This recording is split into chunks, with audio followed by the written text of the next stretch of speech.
ಸಹಾಯ ಮಾಡೋಕ್ಕಾಗಲ್ಲ. ಹಾಗಾಗಿ ಪ್ರಾತಿನಿಧಿಕವಾಗಿ ರೆಪ್ರೆಸೆಂಟೇಟಿವ್ ಆಗಿ ಕೆಲವೊಂದು ಮಾತ್ರ ಆಯ್ಕೆ ಮಾಡಿ ನಾವು ದಾಖಲೆ ಮಾಡಿದ್ವಿ, ಅಧಿಕಾರಿಗಳು ಗಮನ ತರೋದು. ಹಾಗಾಗಿ ಬಂಧುಗಳೇ, ಇದು ಒಂದು ರೀತಿ ಕೋರ್ಟು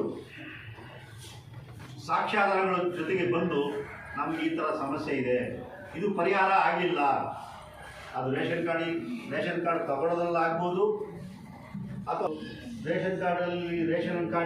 ರೇಷನ್ ಅಂಗಡಿ ನಡೆಸೋದ್ರಲ್ಲಿ ನಮ್ಮ ಸ್ನೇಹಿತರ ಹೆಸರುಗಳು ಕೇಳಿ ಬರ್ತಾ ಇದೆ. ಹಾಗಾಗಿ ಹೆಚ್ಚು ಸಮಸ್ಯೆಗಳು ಇರಲ್ಲ ಅಂತ ಒಂದು ಭರವಸೆ ಅಷ್ಟೇ. ಬಟ್ ಸಮಸ್ಯೆಗಳು ಇಲ್ಲ ಅಂತ ಹೇಳೋಕ್ಕೆ ನನಗೆ ಹೇಳೋಕ್ಕಾಗಲ್ಲ. ಸಮಸ್ಯೆಗಳು ಇರ್ಬೋದು. ಸಮಸ್ಯೆಗಳ ಪರಿಹಾರ ಮಾಡೋದು ಹೇಗೆ, ಎಲ್ಲಿ ಸಮಸ್ಯೆ ಇದೆ, ಯಾವ ಥರದ ಸಮಸ್ಯೆ ಇದೆ, ಅದನ್ನು ಹೇಗೆ ನಾವು ಪರಿಹಾರ ಮಾಡೋದು, ಅದನ್ನು ಮುಖಾಮುಖಿಯಾಗಿ ಚರ್ಚೆ ಮಾಡೋ ಸಲುವಾಗಿ ಈ ಆಹಾರ ಆಗಲ್ಲ.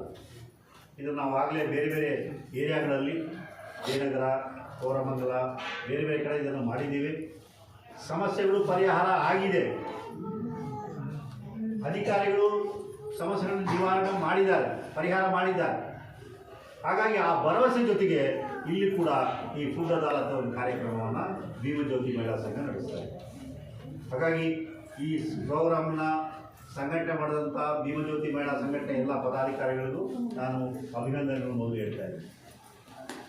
ಯಾಕೆಂತ ಹೇಳಿದ್ರೆ ಇದನ್ನು ಆರ್ಗನೈಸ್ ಮಾಡೋದು ಅಷ್ಟು ಸುಲಭ ಅಲ್ಲ.